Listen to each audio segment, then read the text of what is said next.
ਪੰਜਾਬਿਸਤਾਨ ਦੀ ਜਾनिब ਤੋਂ ਜਨਾਬ ਡਾਕਟਰ ਨਰਿੰਦਰ ਸਿੰਘ ਕਪੂਰ ਜੀ ਦੀ ਰਚਨਾ ਸੁਕਰਾਤ ਨੂੰ ਯਾਦ ਕਰਦਿਆਂ ਦੂਜਾ ਅਤੇ ਆਖਰੀ ਹਿੱਸਾ।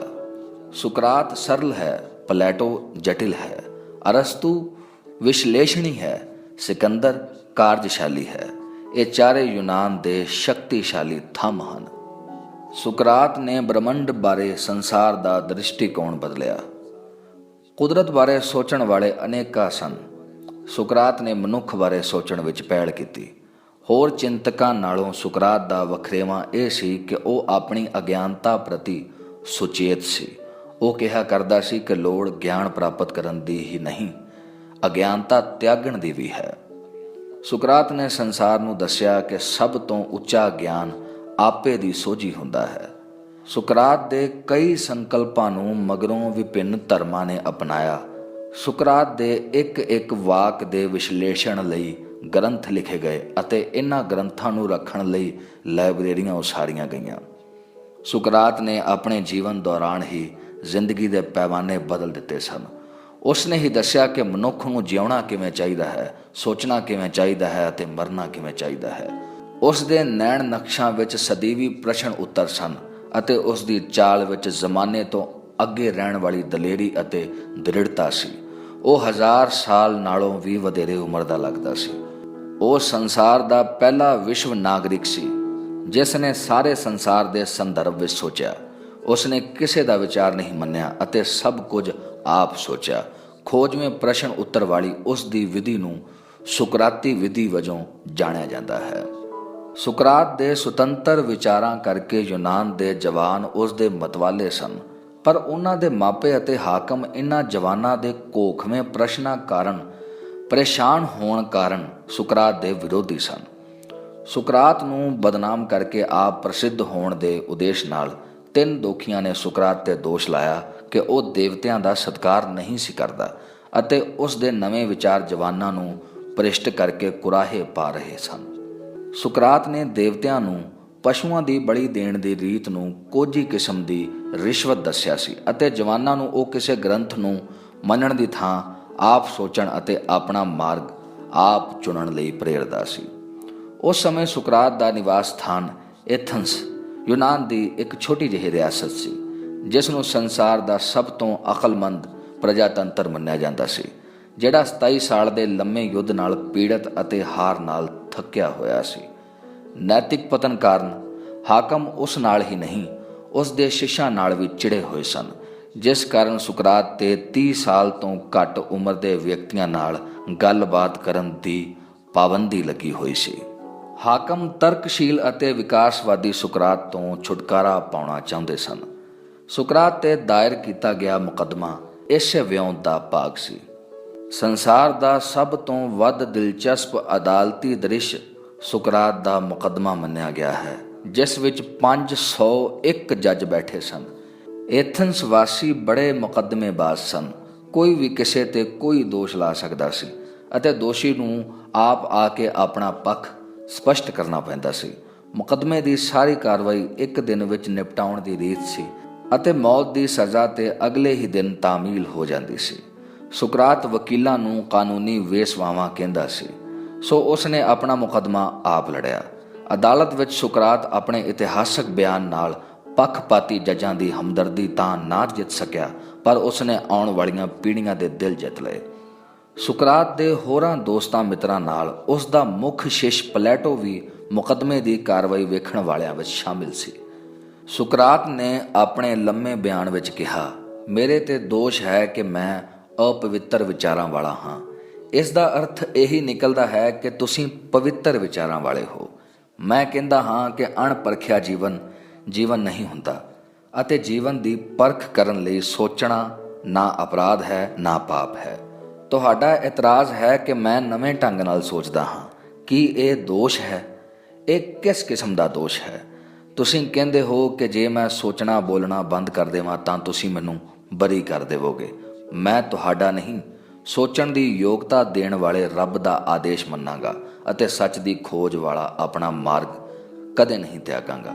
ਇਸ ਬਿਆਨ ਨੂੰ ਪਲੈਟੋ ਨੇ ਕਲਮਬੰਦ ਕਰਕੇ ਆਪਣੇ ਅਤੇ ਸੁਕਰਾਤ ਲਈ ਸ਼ੋਭਾ ਵਧਾਈ ਹੈ। ਮਗਰੋਂ ਲੰਮੇ ਅਰਸੇ ਤੱਕ ਹਰ ਨਵੇਂ ਅਤੇ ਉਭਰਦੇ ਵਿਦਵਾਨ ਵੱਲੋਂ ਆਪਣੀ ਵਿਦਵਤਾ ਦੇ ਸਬੂਤ ਵਜੋਂ ਸੁਕਰਾਤ ਦੇ ਇਸ ਬਿਆਨ ਨੂੰ ਆਪਣੇ ਵਿਚਾਰਾਂ ਵਿੱਚ ਲਿਖਣ ਦੀ ਪਿਰਤ ਪਈ ਰਹੀ ਸੀ। ਇਸ ਮੁਕੱਦਮੇ ਦੀ ਕਾਰਵਾਈ ਵਾਲੇ ਦਿਨ ਸਾਰਾ ਯੂਨਾਨ ਇਸ ਮੁਕੱਦਮੇ ਦੀਆਂ ਗੱਲਾਂ ਕਰ ਰਿਹਾ ਸੀ।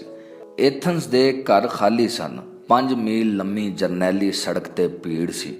ਲੋਕ ਅਦਾਲਤ ਦਾ ਫੈਸਲਾ ਉਡੀਕ ਰਹੇ ਸਨ। 501 ਜੱਜਾਂ ਵਿੱਚੋਂ 280 ਜੱਜਾਂ ਨੇ ਸੁਕਰਾਤ ਨੂੰ ਦੋਸ਼ੀ ਕਰਾਰ ਦਿੱਤਾ ਸੀ।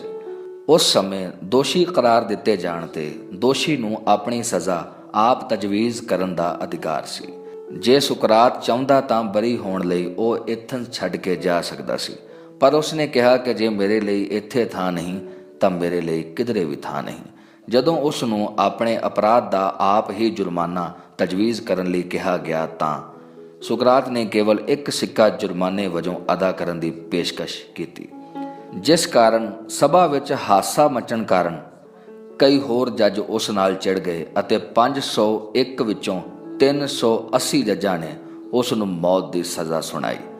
ਇਸ ਫੈਸਲੇ ਨੇ ਕਿਸੇ ਨੂੰ ਹੈਰਾਨ ਨਾ ਕੀਤਾ। ਲੋਕ ਜਾਣਦੇ ਸਨ ਕਿ ਯੂਨਾਨੀ ਹਾਕਮਾਂ ਕੋਲ ਇਤਨੀ ਯੋਗਤਾ ਅਤੇ ਸਮਰੱਥਾ ਹੀ ਨਹੀਂ ਸੀ ਕਿ ਉਹ ਸੁਕਰਾਤ ਦਾ ਮਹੱਤਵ ਜਾਣ ਸਕਦੇ। ਸਜ਼ਾ ਮਿਲਣ ਸਮੇਂ ਸੁਕਰਾਤ 70 ਵਰ੍ਹੇ ਦਾ ਸੀ। ਸਜ਼ਾ ਦੇ ਐਲਾਨ ਉਪਰੰਤ ਉਸਨੇ ਘਬਰਾਏ ਹੋਏ ਜੱਜਾਂ ਨੂੰ ਮੁਖਾਤਬ ਹੁੰਦਿਆਂ ਕਿਹਾ, ਤੁਸੀਂ ਸਿਆਣਪ ਨਹੀਂ ਕੀਤੀ। ਥੋੜਾ ਚਿਰ ਉਡੀਕ ਲੈਂਦੇ ਤਾਂ ਮੈਂ ਉਂਝ ਹੀ ਮਰ ਜਾਣਾ ਸੀ ਅਤੇ ਮੈਨੂੰ ਮਰੇ ਨੂੰ ਵੇਖਣ ਦੀ ਤੁਹਾਡੀ ਰੀਝ ਸਹਿਜੇ ਹੀ ਪੂਰੀ ਹੋ ਜਾਣੀ ਸੀ। ਤੁਸੀਂ ਇੱਕ ਨਿਰਦੋਸ਼ ਵਿਅਕਤੀ ਨੂੰ ਮਾਰਨ ਦਾ ਕਲੰਕ ਸਹੇੜ ਲਿਆ ਹੈ, ਜਿਸ ਕਾਰਨ ਆਉਣ ਵਾਲੀਆਂ ਪੀੜ੍ਹੀਆਂ ਤੁਹਾਡੇ ਤੇ ਉਂਗਲ ਉਠਾਉਣਗੀਆਂ।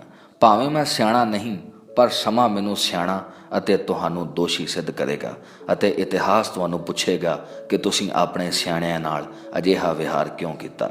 ਮੈਨੂੰ ਮੌਤ ਸਵੀਕਾਰ ਹੈ, ਪਰ ਮੈਂ ਸੱਚ ਬੋਲਣ ਤੋਂ ਕਦੇ ਨਹੀਂ ਹਟਾਂਗਾ। ਮੈਂ ਮੌਤ ਨਾਲ ਸਦਾ ਲਈ ਮੁਕਤ ਹੋ ਜਾਵਾਂਗਾ। ਤੁਸੀਂ ਜਿਤਨਾ ਚਿਰ ਜੀਵੋਗੇ ਬਦਨਾਮੀ ਹੀ ਖੱਟੋਗੇ। ਤੁਹਾਡਾ ਦਿੱਤਾ ਅਨਿਆਂ ਮੈਂ ਸਹਿ ਲਵਾਂਗਾ, ਪਰ ਸੱਚ ਦਾ ਨਿਆਂ ਤੁਹਾਨੂੰ ਭੁਗਤਣਾ ਪਏਗਾ। ਤੁਸੀਂ ਭੁੱਲ ਜਾਓ ਕਿ ਮੈਨੂੰ ਮਾਰ ਕੇ ਤੁਸੀਂ ਆਰਾਮ ਦੀ ਨੀਂਦ ਸੌਵੋਗੇ, ਕਿਉਂਕਿ ਐਥਨਸ ਦੇ ਜਵਾਨ ਤੁਹਾਨੂੰ ਵੰਗਾਰ ਕੇ ਪੁੱਛਿਆ ਕਰਨਗੇ ਕਿ ਤੁਸੀਂ ਇਹ ਕੀ ਕੀਤਾ। ਆਓ ਚੱਲੀਏ, ਮੈਂ ਮੌਤ ਵੱਲ ਚੱਲਦਾ ਹਾਂ, ਤੁਸੀਂ ਜੀਵਨ ਵੱਲ ਚੱਲੋ। ਕੌਣ ਜਾਣੇ ਕਿ ਕੌਣ ਭਾਗਾਂ ਵਾਲਾ ਹੈ। ਸਾਰਾ ਯੂਨਾਨ ਉਦਾਸ ਸੀ। ਫੈਸਲਾ ਸੁਣਾ ਕੇ ਲੋਕਾਂ ਦੇ ਰੋਹ ਤੋਂ ਡਰਦੇ ਜੱਜ ਲੁਕ ਗਏ ਸਨ। ਉਸ ਰਾਤ ਤਾਰਿਆਂ ਦਾ ਰੰਗ ਬਦਲ ਗਿਆ ਸੀ। ਵਾਤਾਵਰਨ ਵਿੱਚ ਸੋਗ ਸੀ। ਪੰਛੀ ਚੁੱਪ ਸਨ। ਅਥਰੂਆਂ ਨਾਲ ਪੌਣ ਸਲਾਬੀ ਹੋਈ ਸੀ। ਚੁੱਪ ਰਹਿ ਕੇ ਸੁਕਰਾਤ ਆਪਣੀ ਜਾਨ ਬਚਾ ਸਕਦਾ ਸੀ, ਪਰ ਉਸ ਨੂੰ ਜਾਨ ਨਾਲੋਂ ਸੱਚ ਵਧੇਰੇ ਪਿਆਰਾ ਸੀ। ਸੁਕਰਾਤ ਆਪ ਪੈਦਲ ਟੁਰ ਕੇ ਜੇਲ੍ਹ ਪਹੁੰਚ ਗਿਆ ਸੀ। ਉਂਝ ਤਾਂ ਸੁਕਰਾਤ ਨੂੰ ਅਗਲੇ ਹੀ ਦਿਨ ਮੌਤ ਦੇ ਘਾਟ ਉਤਾਰ ਦਿੱਤਾ ਜਾਣਾ ਸੀ, ਪਰ ਰਵਾਇਤ ਅਨੁਸਾਰ ਇੱਕ ਜਹਾਜ਼ ਦੀ ਤੀਰਥ ਯਾਤਰਾ ਦੌਰਾਨ ਕਿਸੇ ਨੂੰ ਕੋਈ ਸਜ਼ਾ ਦੇਣ ਦੀ ਮਨਾਹੀ ਸੀ। ਇਹ ਜਹਾਜ਼ 20 ਦਿਨਾਂ ਮਗਰੋਂ ਮੁੜਿਆ ਅਤੇ ਇਹ ਸਾਰੇ ਦਿਨ ਸੁਕਰਾਤ ਖੁੱਲ੍ਹੀ ਜੇਲ੍ਹ ਵਿੱਚ ਰਿਹਾ, ਜਿੱਥੇ ਉਸ ਦੇ ਮਿਲਣ ਵਾਲੇ ਉਸ ਨੂੰ ਮਿਲ ਸਕਦੇ ਸਨ। ਇਹਨਾਂ ਦਿਨਾਂ ਵਿੱਚ ਸੁਕਰਾਤ ਦੇ ਮਿੱਤਰ ਕਰੀਟੋ ਨੇ ਜਦੋਂ ਸੁਕਰਾਤ ਨੂੰ ਜੇਲ੍ਹ ਵਿੱਚੋਂ ਦੌੜ ਜਾਣ ਦਾ ਸੁਝਾਅ ਦਿੱਤਾ ਤਾਂ ਸੁਕਰਾਤ ਨੇ ਹੱਸ ਕੇ ਕਿਹਾ, ਇਵੇਂ ਸੋਚਣਾ ਵੀ ਨਹੀਂ ਚਾਹੀਦਾ, ਕਿਉਂਕਿ ਮੇਰੇ ਦੌੜ ਜਾਣ ਨਾਲ ਜੱਜਾਂ ਦਾ ਨਿਆਂ ਪ੍ਰਤੀਤ ਹੋਣ ਲੱਗ ਪਏਗਾ ਅਤੇ ਲੋਕ ਮੇਰੇ ਗਿਆਨ ਦੀਆਂ ਨਹੀਂ, ਮੇਰੇ ਭਗੌੜਾ ਹੋਣ ਦੀਆਂ ਗੱਲਾਂ ਕਰਨਗੇ। ਜਹਾਜ਼ ਦੇ ਮੁੜਨ ਨਾਲ ਸੁਕਰਾਤ ਦੇ ਇਸ ਸੰਸਾਰ ਤੋਂ ਵਿਦਾ ਹੋਣ ਦਾ ਦਿਨ ਆ ਗਿਆ ਸੀ। ਸੁਕਰਾਤ ਨੂੰ ਮਰਨ ਦਾ ਚਾਅ ਚੜਿਆ ਹੋਇਆ ਸੀ। ਫਿਲਾਸਫਰ ਦੀ ਸ਼ਖਸੀਅਤ ਉਸ ਦੇ ਮਰਨ ਢੰਗ ਤੋਂ ਪਰਖੀ ਜਾਂਦੀ ਹੈ। ਸੁਕਰਾਤ ਇੱਕ ਫਿਲਾਸਫਰ ਵਾਂਗ ਸਵੈ ਮਾਣ ਨਾਲ ਸੁਚੇਤ ਹੋ ਕੇ ਮਰਿਆ। ਉਹ ਅੰਤਲੇ ਪਲਾਂ ਤੱਕ ਦੋਸਤਾਂ ਨਾਲ ਫਲਸਫੇ ਦੇ ਮਸਲੇ ਵਿਚਾਰਦਾ ਰਿਹਾ। ਅੰਤਲੇ ਘੰਟਿਆਂ ਵਿੱਚ ਉਸਨੇ ਆਤਮਾ ਬਾਰੇ ਗੱਲਾਂ ਕੀਤੀਆਂ। ਇਸ ਅੰਤਲੇ ਦਿਨ ਉਸ ਦੀ ਪਤਨੀ ਵੀ ਇੱਕ ਪੁੱਤਰ ਨਾਲ ਜੇਲ੍ਹ ਵਿੱਚ ਹਾਜ਼ਰ ਸੀ। ਸੁਕਰਾਤ ਨੇ ਆਪਣੇ ਮਿੱਤਰ ਕਰੀਟੋ ਨੂੰ ਕਿਹਾ ਕਿ ਉਹ ਵਿਰਲਾਪ ਕਰ ਰਹੀ ਇਸ ਇਸਤਰੀ ਨੂੰ ਇਸ ਦੇ ਘਰ ਛੱਡ ਆਵੇ ਅਤੇ ਆਪਣੇ ਮਗਰੋਂ ਪਰਿਵਾਰ ਦਾ ਖਰਚਾ ਅਦਾ ਕਰਨ ਦੀ ਜ਼ਿੰਮੇਵਾਰੀ ਵੀ ਕਰੀਟੋ ਨੂੰ ਸੰਭਾਲ ਦਿੱਤੀ। ਆਪਣੀ ਲੱਤ ਸਿੱਧੀ ਕਰਕੇ ਖਾਜ ਕਰਦਿਆਂ ਸੁਕਰਾਤ ਨੇ ਕਿਹਾ, ਖਾਜ ਕਰਨ ਵਿੱਚੋਂ ਵੀ ਬੜਾ ਆਨੰਦ ਮਿਲਦਾ ਹੈ। ਪਤਨੀ ਨੂੰ ਵਿਦਾ ਕਰਕੇ ਸੁਕਰਾਤ ਮਰਨ ਲਈ ਤਿਆਰ ਹੋਣ ਲੱਗ ਪਿਆ। ਸ਼ਾਮ ਦਾ ਵੇਲਾ ਸੀ। ਐਥਨਸ ਦੀ ਸਾਰੀ ਆਬਾਦੀ ਨੇ ਜੇਲ੍ਹ ਨੂੰ ਘੇਰਾ ਪਾਇਆ ਹੋਇਆ ਸੀ। ਸੁਕਰਾਤ ਨੇ ਜੇਲਰ ਨੂੰ ਕਿਹਾ, ਜੇ ਜ਼ਹਿਰ ਤਿਆਰ ਹੈ ਤਾਂ ਲੈ ਆਓ। ਉਸ ਨੇ ਜੇਲਰ ਤੋਂ ਜ਼ਹਿਰ ਪੀਣ ਦੀ ਵਿਧੀ ਪੁੱਛੀ ਅਤੇ ਦੋਹਾਂ ਹੱਥਾਂ ਨਾਲ ਜ਼ਹਿਰ ਦਾ ਪਿਆਲਾ ਫੜ ਕੇ ਬੱਚੇ ਵਾਲੀ ਮਾਸੂਮਤਾ ਨਾਲ ਅਖੀਰਲੀ ਬੂੰਦ ਤੱਕ ਭਰਿਆ ਪਿਆਲਾ ਪੀ ਗਿਆ। ਜੇਲਰ ਨੇ ਕਿਹਾ, ਕੁਝ ਕਦਮ ਚੱਲੋ, ਜਦੋਂ ਲੱਤਾਂ ਭਾਰੀ ਹੋ ਜਾਣ ਤਾਂ ਲੇਟ ਜਾਣਾ, ਜ਼ਹਿਰ ਹੌਲੀ ਹੌਲੀ ਅਸਰ ਕਰੇਗਾ। ਸੁਕਰਾਤ ਨੇ ਦੋਸਤਾਂ ਨੂੰ ਕਿਹਾ ਹੋਇਆ ਸੀ ਕਿ ਕਿਸੇ ਨੇ ਰੋਣਾ ਨਹੀਂ, ਪਰ ਉਹ ਵਹਿਣ ਪਾ ਰਹੇ ਸਨ। ਬੜੀ ਅਜੀਬ ਸਥਿਤੀ ਸੀ, ਕਿਉਂਕਿ ਜਿਉਂਦੇ ਰਹਿਣ ਵਾਲੇ ਰੋ ਰਹੇ ਸਨ। ਮਰਨ ਵਾਲਾ ਸੁਕਰਾਤ ਉਹਨਾਂ ਨੂੰ ਦਿਲਾਸੇ ਦੇ ਕੇ ਚੁੱਪ ਕਰਵਾ ਰਿਹਾ ਸੀ। ਕਹਿ ਰਿਹਾ ਸੀ, ਮੈਨੂੰ ਆਰਾਮ ਨਾਲ ਮਰਨ ਦਿਓ।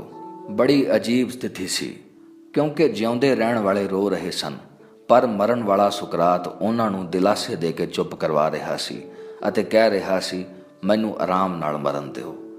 ਧਰਤੀ ਦਾ ਸੂਰਜ ਅਤੇ ਅਸਮਾਨ ਦਾ ਸੂਰਜ ਦੋਵੇਂ ਵਿਦਾ ਹੋ ਰਹੇ ਸਨ। ਨੂਰ ਨੂਰ ਵਿੱਚ ਅਤੇ ਮਿੱਟੀ ਮਿੱਟੀ ਵਿੱਚ ਰਲ ਰਹੀ ਸੀ। ਉਸ ਰਾਤ ਏਥਨਸ ਦੇ ਕਿਸੇ ਚੁੱਲ੍ਹੇ ਵਿੱਚ ਅੱਗ ਨਹੀਂ ਸੀ ਬਲੀ। ਜਵਾਨਾਂ ਨੇ ਲੱਭ ਲੱਭ ਕੇ ਕਈ ਜੱਜਾਂ ਨੂੰ ਮੌਤ ਦੇ ਘਾਟ ਉਤਾਰ ਦਿੱਤਾ ਸੀ। ਸਾਰੀ ਰਾਤ ਲੋਕ ਵਿਦਾਇਗੀ ਦੇ ਗੀਤ ਗਾਉਂਦੇ ਰਹੇ। ਏਥਨਸ ਵਾਸੀਆਂ ਲਈ ਸੁਕਰਾਤ ਮਰਿਆ ਨਹੀਂ ਸੀ, ਵਿਦਾ ਹੋਇਆ ਸੀ। ਮਰੇ ਹੋਏ ਭੁੱਲ ਜਾਂਦੇ ਹਨ, ਵਿਦਾ ਹੋਣ ਵਾਲੇ ਉਡੀਕੇ ਜਾਂਦੇ ਹਨ। ਇੰਜ ਲੱਗ ਰਿਹਾ ਸੀ ਜਿਵੇਂ ਯੂਨਾਨ ਦੀ ਆਤਮਾ ਮਰ ਗਈ ਸੀ। ਸਭ ਤੋਂ ਵੱਡਾ ਆਲੋਚਕ ਅਤੇ ਪ੍ਰਸ਼ੰਸਕ ਸਮਾਂ ਹੁੰਦਾ ਹੈ। ਸੰਸਾਰ ਵਿੱਚ ਮਹਾਨ ਉਹ ਹੁੰਦਾ ਹੈ ਜਿਸ ਨੂੰ ਵਕਤ ਮਰਨ ਨਹੀਂ ਦਿੰਦਾ। ਮਹਾਤਮਾ ਸੁਕਰਾਤ ਦੇ ਟੁਰ ਜਾਣ ਮਗਰੋਂ ਭਾਵੇਂ 2500 ਵਰ੍ਹੇ ਬੀਤ ਗਏ ਹਨ, ਪਰ ਯੂਨਾਨ ਦਾ ਪਛਤਾਵਾ ਘਟਿਆ ਨਹੀਂ। ਮਹਾਨਤਾ ਦਾ ਦੁਖਾਂਤ ਇਹ ਹੈ ਕਿ ਜਿਉਂਦੇ ਮਹਾਂਪੁਰਸ਼ਾਂ ਨਾਲ ਸੰਸਾਰ ਨੂੰ ਸਹੀ ਅਤੇ ਢੁਕਵਾਂ ਵਿਹਾਰ ਕਰਨਾ ਨਹੀਂ ਆਉਂਦਾ।